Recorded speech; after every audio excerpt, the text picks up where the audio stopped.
China दुनिया का सबसे बड़ा मैन्युफैक्चरिंग पावर हाउस, जहां से दुनिया के हर कोने में सामान एक्सपोर्ट होता है। इलेक्ट्रॉनिक्स, मोबाइल्स, क्लोथ्स, शिप्स और टेक्नोलॉजी तक।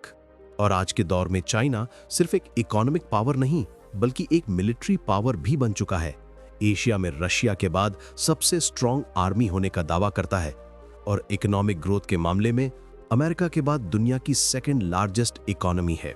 लेकिन दोस्तों, हर सुपर पावर के पास एक ऐसी कमजोरी होती है जो उसके पूरे एम्पायर को हिला सकती है।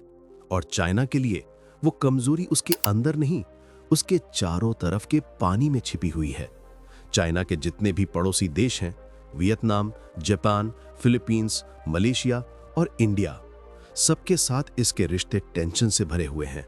फिर भी चाइना को उन्हीं समुद्री रास्तों पर निर्भर रहना पड़ता है जिन्हें ये कंट्रीज कभी भी ब्लॉक कर सकती हैं।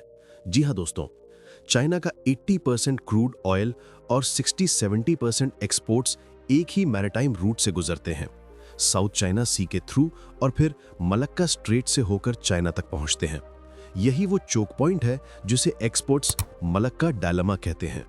एक ऐसी ज्योग्राफिकल गली जहां से पूरी चाइनीज इकोनॉमी निकलती है और जिसे अगर कोई बंद कर दे तो चाइना की फैक्ट्री एक झटके में बंद हो सकती है।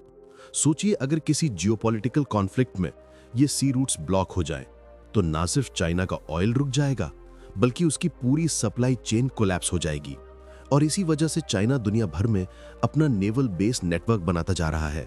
साउथ चाइना सी में आइलैंड्स ऑक्यूपाई कर रहा है और अफ्रीका से लेकर पाकिस्तान तक पोर्ट्स डेवलप कर रहा है, जिसे लोग स्ट्रिंग ऑफ पर्ल्स स्ट्रैटेजी कहते हैं। लेकिन दोस्तों, असली सवाल यह है कि क्या ये पर्ल्स वाकई चाइना को बचा सकते हैं?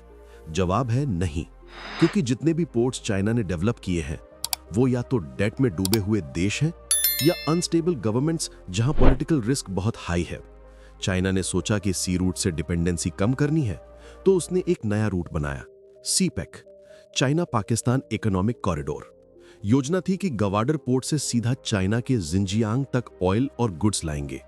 लेकिन ग्राउंड रियलिटी में यह प्रोजेक्ट भी लगभग फ्लॉप साबित हुआ है। सिक्योरिटी इश्यूज, टेररिज्म और इकोनॉमिक इंस्टेबिलिटी ने सीपेक को एक ड्रीम प्रोजेक्ट से एक डेड ट्रैप बना दिया है। और बात सिर्फ सीपेक तक नहीं रुकी।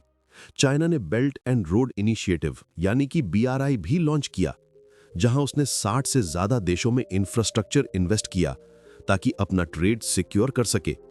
लेकिन उसमें भी करप्शन, डिले और फाइनेंशियल लॉसेस ने चाइना को ब्रूटली हिट किया है।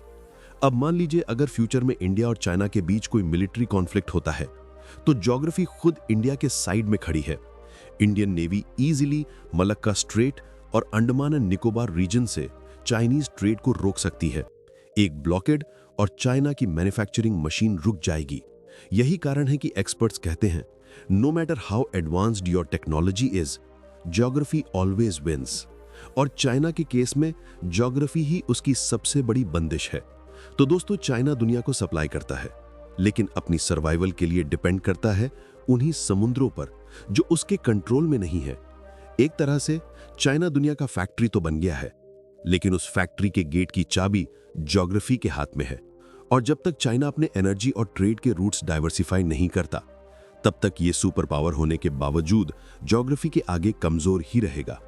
अगर आपको ये वीडियो पसंद आया तो लाइक करें, कमेंट में बताएं क्या ज्योग्राफी हमेशा जीतती है, और सब्सक्राइब करें हमारे चैनल को, जहां हम लाते हैं दुनिया की छिपी हुई भू राजनीतिक सच्चाइयां।